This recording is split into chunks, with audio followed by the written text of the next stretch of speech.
నాలుకతో పాపము చేయకుండునట్లు నా మార్గములను జాగ్రత్తగా చూచుకొందును. భక్తిహీనులు నా ఎదుట నున్నప్పుడు నా నోటికి చిక్కము ఉంచుకొందుననుకొంటిని. నేను ఏమియు మాటలాడక మౌనినైతిని.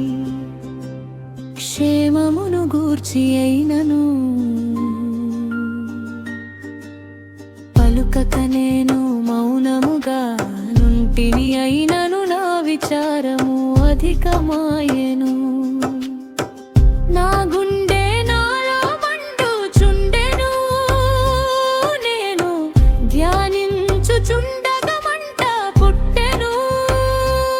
అప్పుడు నేను ఈ మాట నోరార పలికి తిని.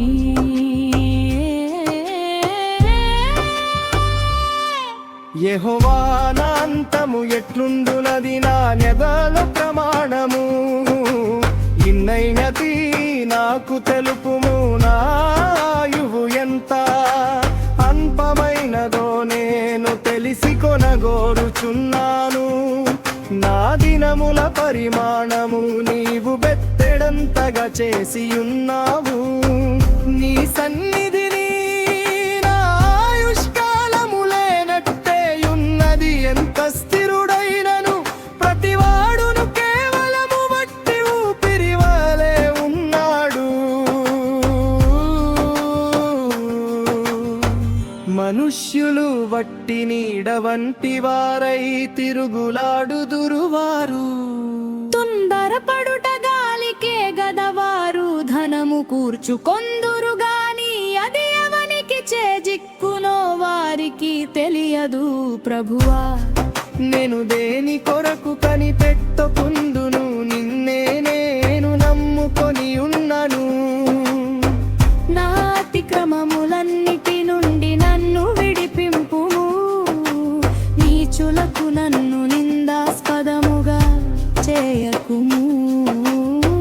దాని చేసినది నీవే గనుక నోరు తెరవక నేను మౌనినైతిని.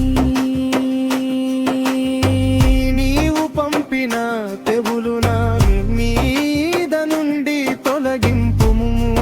నీ చేతి దెబ్బ వలన నేను క్షీణించుచున్నాను.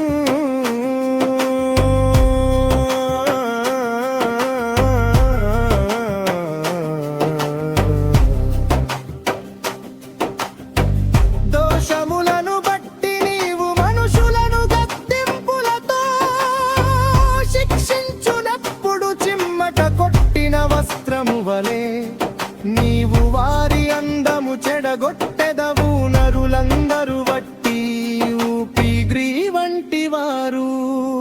యెహోవా నా ప్రార్థన ఆలకింపుము. నా కొర్రకు చెవియొక్కుము. నా కన్నీళ్లు చూచి మౌనముగా నుండకుము. నీ దృష్టికి నేను అతిథి వంటి వాడను. నా పితరులందరి వలె నేను పరవాసినైయున్నాను. నేను వెళ్ళిపోయి లేకపోకమునుపు నేను తెప్పరిల్లునట్ట నన్ను కోపముతో